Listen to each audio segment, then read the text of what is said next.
we human beings are a funny lot, because we'd rather all agree on a particular description or definition of what life is about, and then stick to that definition like glue, even when that account of what reality is all about or what life is all about is pretty crappy. And even when, more to the point, that account, the official account of what life is all about, actually denies us, that actually denies who we really are. So, on the one hand, we can say that the consensus description is mediocre. It's inevitably mediocre. We know that for a fact. Anything that a whole big bunch of people agree on is always third rate, it's always dull, it's always cheesy, it's always inauthentic. The only way authentic comes is if it's authentic to the individual. Only individuals can possess this thing called authenticity, which doesn't sound too much of a challenging idea. In practice, it is challenging, though. Only human beings can possess this thing that we call authenticity. Only individual human beings. And yet, we all insist on looking at things the same way. And if we all look at things the same way and we all have the same narrative, the same storyline, then what that basically means is that we're not individuals. We can't have it both ways. Of course, we want to be individuals. Everyone wants to be an individual, just like everyone wants to have a sense of humor. We all want to have a sense of humor. To acknowledge that one doesn't have a sense of humor is a hard thing to do. We don't like looking at that head on.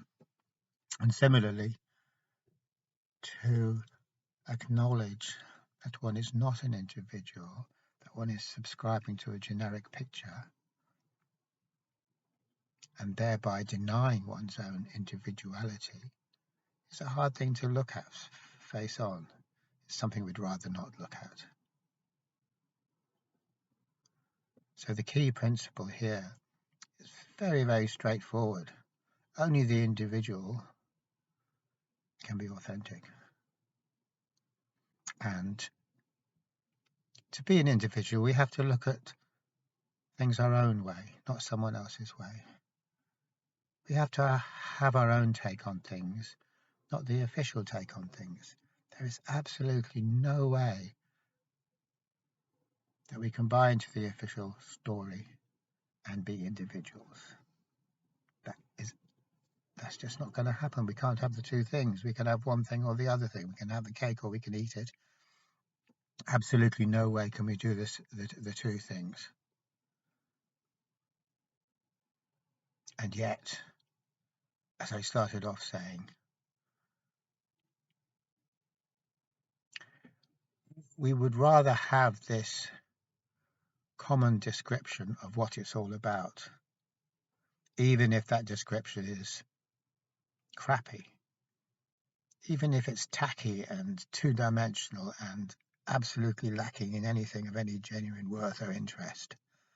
And, more to the point, even if that collectively agreed upon description denies us, even then. So what that means is, despite the fact that we are generally not at all willing to admit it,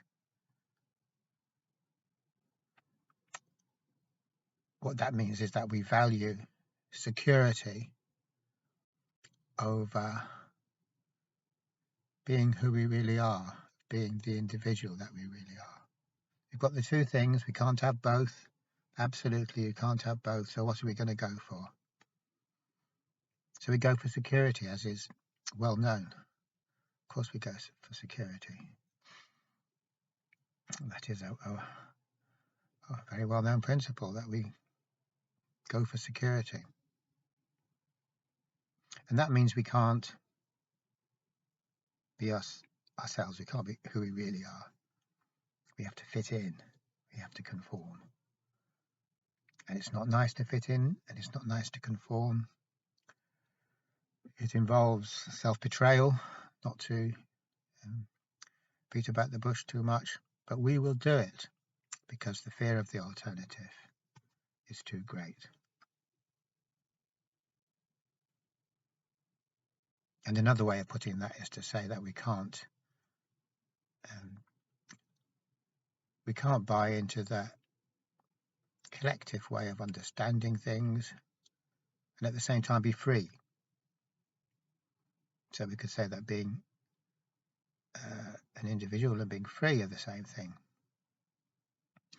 Obviously, we can't be free if we are conforming to the consensus view. There's no freedom in that. There's only one thing to do, and that is to conform. So either we conform successfully or we conform unsuccessfully. Either we fit in properly, in which case we get the approval, the acceptance, or for whatever reason we can't manage to fit in.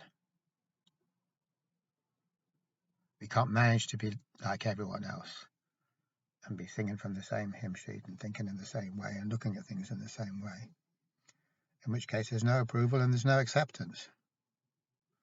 But the fact that everything depends on becoming perfectly congruent with the consensus view means that we've given up all freedom. Being congruent with a fixed way of seeing things contains no freedom. It's that way or the highway. There's no other possibility there. So that's the whole thing about being part of society. It's absolutely absurd to talk about being free in society. Being free in a general sense, being free to be who we are, any sort of freedom. There is no freedom. We've given it up in order to subscribe to the consensus reality. That's the deal. And if we were willing to stop to reflect on the matter for a while, we'd inevitably agree that that is the deal. There's no way that we can look at this and say that it isn't the deal, because it is the deal. Take it or leave it. And we do take it, because we're so afraid of the alternative. But we don't ever think about it very much. We don't think about the nature of the deal that we have taken, because it doesn't really leave a very nice taste in the mouth if we do think about it, so we don't think about it. To voluntarily give away our freedom is it's hard to say anything good about it. Why would anyone do that? Why would anyone do that?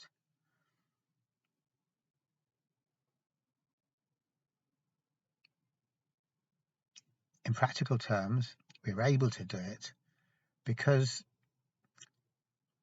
we fool ourselves, essentially. And the way that we fool ourselves is that we say, if I conform to the consensus view of reality well enough, which admittedly involves giving up my freedom, then something really, really good will happen that will make it my sacrifice of freedom worthwhile.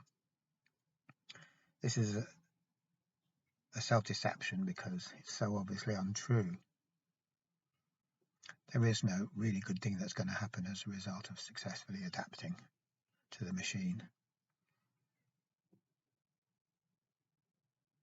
There is no bonus prize that's going to come our way as a result of signing up for the consensus viewpoint. And that is going to make it all worthwhile. If I'm not being true to myself, if I'm denying by siding with society, as we all side with society, if I am denying who my real nature, my real individual nature, which is the hoop I have to jump through in order to be in the running for the so-called prize, then what that means is the one who possibly attains the prize is someone else. It's a social fiction. It's a caricature of me. It's not who I am. So even if there was a prize, even if we are willing to admit that, yes, there is a big juicy prize, it's meaningless because only who I'm not is going to ever avail of that prize, even if they do. So that's like saying that you play the game, even though the game, all games, utterly constrained, absolutely constrained. It's all rules in a game, because if you don't obey these rules, then you're not playing the game. That's just not the game. People will tell you that. That's not the game. That's not cricket. You're not playing the game at all. So you have to follow the rules to play the game. But we do play the game because we want to win. And on the face of it, what it says on all the billboards, what we're told in all the advertising is that winning at the game is stupendously great. It's so great, we'll wet ourselves with excitement thinking about it because it's great, great, great. It's so very great. We all know it's great. Everyone knows winning is great. It goes without saying. I don't even need to say that because you know that winning is great and I know that winning is great. So it's worth it. It's worth putting up with the crap that I have to put up with, the limitations and constraints that I have to put up with. But this is a nonsense because when I play the game, I've lost myself. I've lost who I am. I've taken up I'm now the game player, the generic game player, which is a kind of tokenistic version of who I am, a kind of caricature of who I am, but it isn't who I am, but it's a token that stands for it. It's just as if I'm playing Monopoly and I say, okay, I'm the little dog, and you say, I'm the something else, the battleship, top hat, whatever it is, or maybe it's all changed now, I don't know. But these are tokenistic identities. They're like avatars when you're playing an RPG. It's not us, but we can get to believe that it is. So that when the winning occurs, if it does, it's got nothing to do with who I am. It's winning that is meaningful to the tokenistic caricature version of me, of who I am. It's meaningful to that act that I'm putting on. So winning is meaningful to the act, but the act isn't anything. The act isn't anyone. The act is only an act. It's a pretense that I have thrown myself into and forgotten that it is a pretense. It's a lie that I've swallowed. It's a lie that I told myself and then believed for the sake of security, because that's the only way we're going to get security, because it isn't actually a real product on the shelf, because it isn't actually a real thing, because there isn't an official, proper, validated way of viewing things or saying what life is all about. That is never supplied.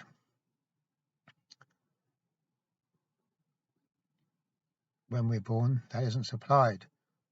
The rule book isn't supplied. The guidebook, the operator's guide to life isn't supplied. That's not part of it. But we want one. We want an operator's guide, a user's guide, an official manual of who we're supposed to be and what we're supposed to be doing. We really, really want that. So we make it up ourselves. We have to, because that's the only way we're going to get it. So that's called playing the game. It isn't a real thing. Those rules, that guidebook isn't a real thing, but we take it as if it is real, act on that basis, and that's us playing the game. And we play the game by denying our true nature, because our true nature is free and it isn't defined. Free and not being defined is the same thing. If I'm defined, I'm not free. If I come along and say to you, you're this, you're that, you're such and such, I've defined you, you're not free. I've actually perpetrated violence on you.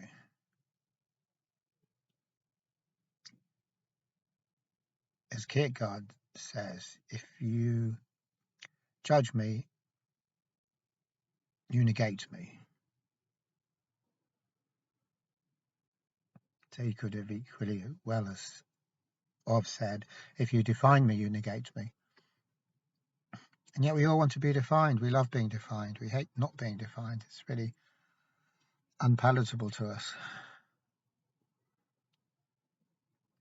And even if we're defined in a positive way, judged in a good way, someone might say, yes, you're such and such, and it might be like being a winner, it might be a good thing. It's still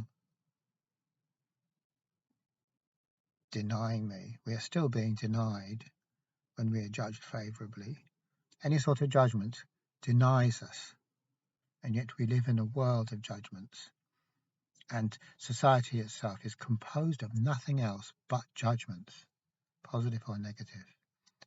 It's a huge collection of judgments, or as we could also say, it's a huge collection of rules. Everything is defined by rules, and if you fall in with the rule, it's good, and that's positive, and if you don't, that's bad. But it's all rules. There's nothing there that isn't a rule. There's nothing there that we haven't agreed on. And this is the whole problem with the consensus reality. When we get together in any size group at all, even if it's just a few, and for the sake of convenience, we all agree what's what. Well, we'll agree that this is a this and that's a that, and this is what we're supposed to be doing here, which is what all groups always agree. That's the group rules, the group norms, as I remember hearing it described in college. From the vague memory that I have, group norms is a big thing. We're talking about groups and studying group theory and group psychotherapy and whatever stuff to do with group sociology as well, the sociology of groups. Well, I suppose all sociology is to do with groups, really, now that I come to think of it. But all groups have to agree on the rules. And that means that what we agree on is not authentic to us because it's a rule. Any type of rule denies us, and that's just another way of saying we can't be authentic if we're adhering to rules. And yet society has to be made up of rules. We have to agree on a consensus way of understanding things.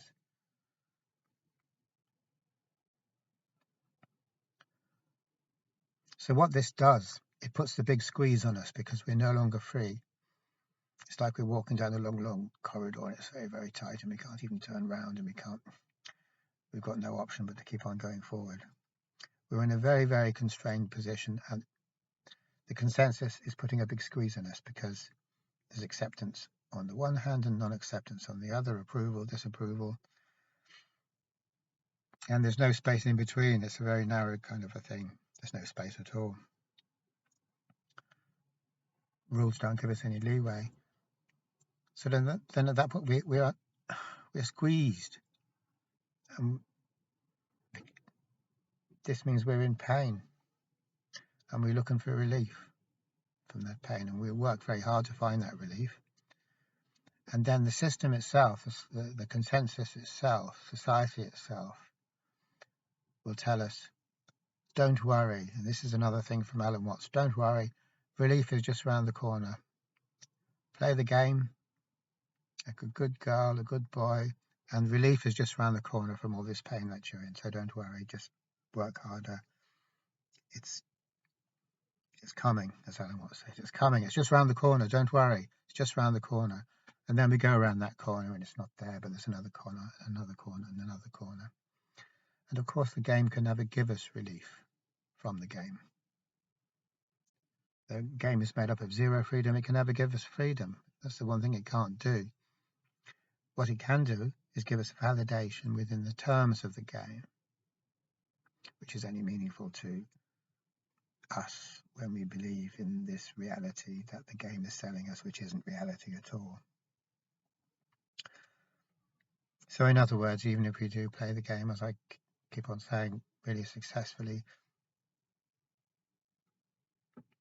the reward or validation that we get isn't relief from pain, because the pain comes from inauthenticity. The pain comes from our total lack of freedom. The game, we can never be authentic within a game. We can never be true to ourselves within a game. We can never have freedom within a game. And that's the only way we can get relief from the type of pain that we're in.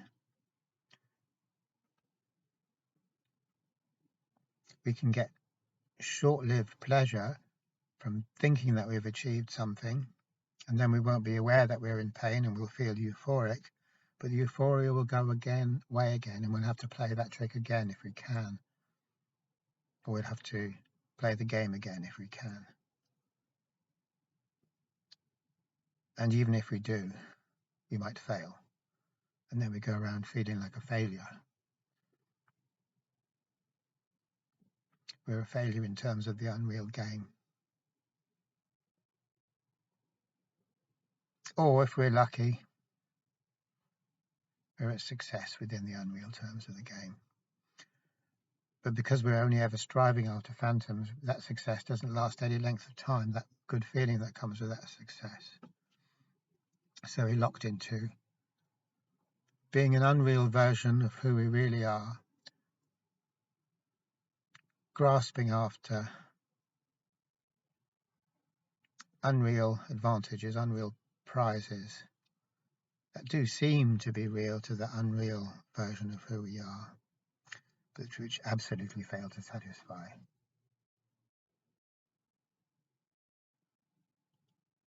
So that is our situation, and it's not a particularly great situation, because it is composed of unending frustration, made more palatable by unrealistic hopes of that frustration ending, that barrenness or bleakness ending. We're chasing a mirage that never comes. If we believe in the mirage, we get excited and we feel good, but that's only a kind of camouflage for the underlying situation of the sterility and aridness of the pseudo-reality that we're living in, which is the consensus viewpoint. Okay, thanks for watching.